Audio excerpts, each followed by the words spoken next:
and you might just fall down one and never be seen from again. And don't answer your door, Bobby. Whoever knocks, Never. actually, just that's in general. Don't ever answer your door because it's probably going to be someone trying to sell you something, or like the good word, trying to sell you the good word of, various religions. All right, Bobby. NBA is underway tonight, and I was a little conflicted tonight. I don't know what you were thinking, but the big game of the night, Denver at Minnesota, really a play-in game, winner take all. And the Minnesota Timberwolves win at home 112-106 in overtime. That means Minnesota is in the playoffs and Denver is not. Bobby, were you pulling for either one of these teams in particular in this game? Yeah, I was actually rooting for the Timberwolves. I really like this Timberwolves team. They're very young, with Wiggins, Karl-Anthony Towns, Jimmy Butler, even Taj Gibson. I love this team. Taj isn't young. I wasn't saying that. He still looks young. They do have a young team around them. And I just love this team. This is one of the more exciting teams, in my opinion, that I feel like 3-4 years down the road could, and with a couple more pieces in place, could start making a run at it. And especially if the league continues to open up, kind of like how it has this season, I would really like to see this young team have a little playoff contention this year. I don't expect them to go far, but to get their, sink their teeth into this playoff situation, kind of see where it takes them. Excited to see it, and I really like this team. No offense to Denver, they're a good team. They have a lot of great pieces in place. Jokic is just amazing. He's just a freak out there on the court. Millsap, Murray, I love that team too. I just felt like the Timberwolves were a little more something of substance that I could see using these playoffs as an experience to kind of further themselves years from now down the line. I feel like if they would have missed back a little bit because they won't have that extra experience going forward. Yeah, no, I agree with you. And I was thinking about kind of a couple days ago, back when there were still 5 teams that were vying for 4 playoff spots, when the only teams that had clinched a playoff spot in the West were Houston, Golden State, Utah, and Portland. So there was Oklahoma City, New Orleans, San Antonio, Denver, and Minnesota all fighting for those last 4 spots. I was thinking, all right, which one of these teams would I most want to see out of it? And I kind of settled on the Spurs. I mean, without Kawhi and with a team that's being led by LaMarcus Aldridge, not my favorite guy in the league. He just seems really cranky. And anyone who wants to be traded from a Popovich coach team just seems like a strange guy to me. He just seems a little aloof. And the whole thing with Kawhi, it seems to be bringing that team down. I guess, I am glad that they made it just for guys like Tony Parker and Manu Ginobili, Manu especially, because this very well, I think, is going to be his last year.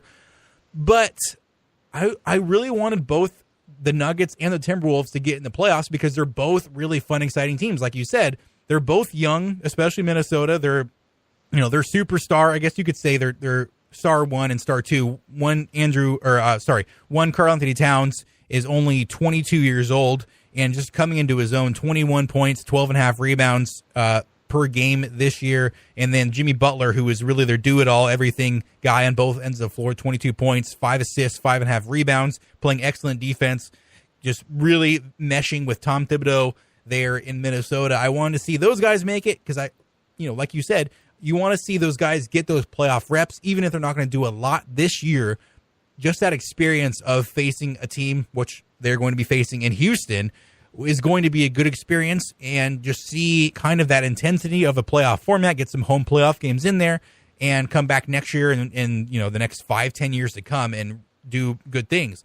For Denver, they're just a really fun team to watch too. They play a very fun, open-ended style. They're one of the worst defensive teams in the league, but one of the best offensive teams. Nikola Jokic, 35 points, 10 rebounds tonight, 4 for 7 from deep, and they're kind of just a strange team to watch in the fact that a lot of their guys are just kind of flaily.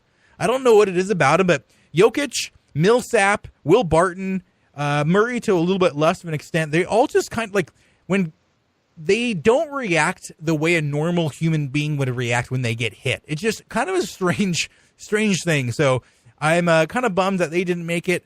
their head coach Mike Malone. I still feel bad that my Kings fired him back in the day when DeMarcus Cousins got pneumonia or meningitis or whatever it was, and they lost like 5 in a row. And Vivek had decided to cut the cord there, and that was just a bad moment of my Kings fandom. So I wanted to see Mike Malone get in for that reason.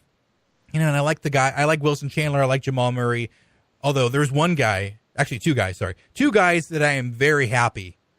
And, in the most sports sense of the word, very happy that they did not make it. I'm not happy for them, or not happy they didn't make it for them personally, but in a sports hate type of thing, two guys on this team that I sports hate. One of them is Devin Harris. Ever since he was with the Mavs, back when the Kings were kind of petering out and the Mavs were awesome in the West, and he was kind of their, six-man guy. I've just never liked Devin Harris, and somehow he's still in the league, and somehow he is not 45 years old. He's actually only 35.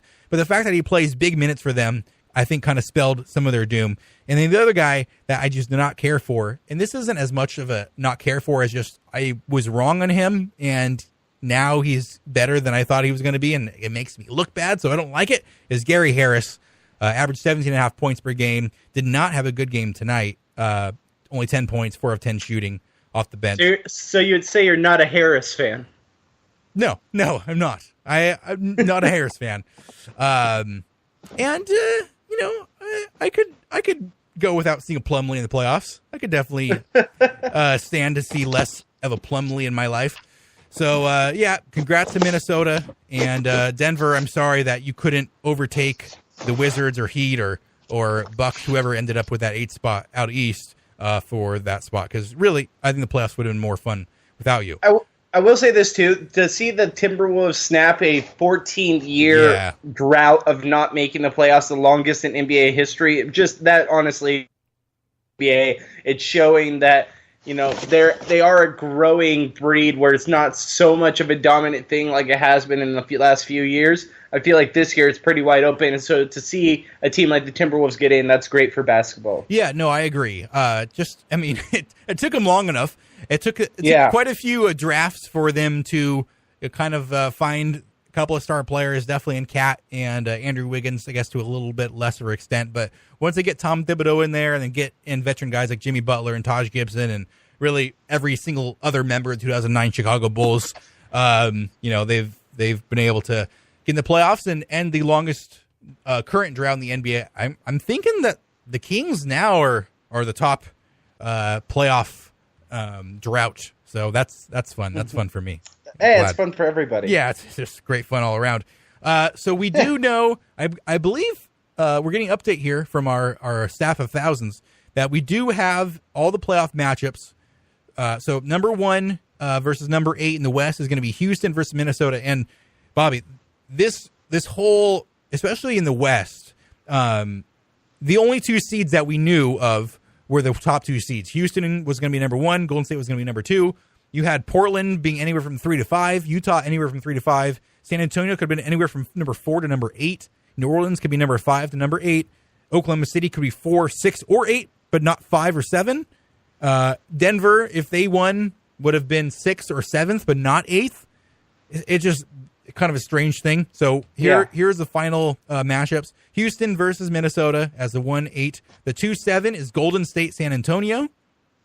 We don't know if it's going to be 3-6 and 4-5 or what. The seeds are still to be determined depending on who wins. But we do know that Portland is going to play New Orleans and that Utah is going to be playing Oklahoma City. I like these matchups. I mean, Houston versus Minnesota, I think Houston trounces them. Personally, I think Houston's going to score about 135 points a game. Jimmy Butler is going to put in, his usual awesome defensive effort, but Karl Anthony Towns is not a great defender at this point in his career. Andrew Wiggins should be, but he's not still at that point where he can be shutting guys down. And Houston is just an absolutely dynamic team. The Golden State Warriors, who have really kind of struggled coming into the playoffs, had that huge 40-point blowout loss to the Jazz last night. They're going to be facing San Antonio. I don't know if I want to say I want to be over quickly, but I just hope Golden State can kind of get things going. And if that means the Spurs have to be dispatched in 4 or 5 games, so be it. I mean, I've seen enough LaMarcus Aldridge 20-footers this season. The two that I'm looking forward to, that I'm really excited for, the first round matches in the West, are Portland, New Orleans, and Utah, Oklahoma City.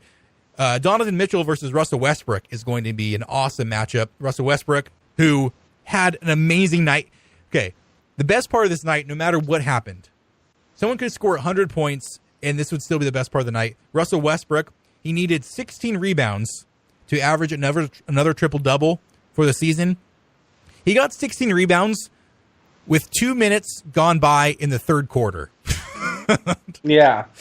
He's a point guard who grabbed 16 rebounds in 26 minutes of game action. To say that he was not wanting to get a triple-double for the second straight year would be extremely disingenuous, and he even admitted beforehand that he was proud of the things he was doing, and that anyone who tried to give him a shame or mockery for chasing another season of a triple-double was a fool. And, I kind of believe him. I think, obviously, what he's done is awesome, but, hey, chase stats, young man. You can't do this forever. Yep. And then Portland versus New Orleans. I mean, Damian Lillard and CJ McCollum against the Brow and the rejuvenated Drew Holiday and Nikola Mirotic, who is suddenly, averaging 20 and 15 every night. I think those are going to be some pretty entertaining matchups. I have Portland, and I think Portland beats the Pelicans. I think the Jazz and Thunder series is definitely up in the air. Thunder, I would say, probably have a more talented team, but Utah has just been playing so phenomenally well as a team lately that it's hard to pick against them, especially in a first-round matchup. Yeah, no, I completely agree. I really love the seeding this year. I think that as for the West, I think it ended exactly how I wanted it to. Yeah. And I'll say that like this. One, we knew Minnesota was going to have to play Houston no matter what if they got in. Mm-hmm. And for them to play Houston, it's going to be a challenge. Like I said, they'd be lucky to win one game in the entire series. I don't see it at all. I think Houston trounces them. Just like you said, they're just too dominant, and James Harden is playing out of his mind this year. Definitely going to be the MVP in my perspective. So, yeah, I think that first round, like I said, it's good that they got in, but it's not going to be a long showing for them. As much as I would love for them to make it to the next round, I think that'd be fantastic. I don't see it happening. Then let's go with the Golden State Warriors against San Antonio.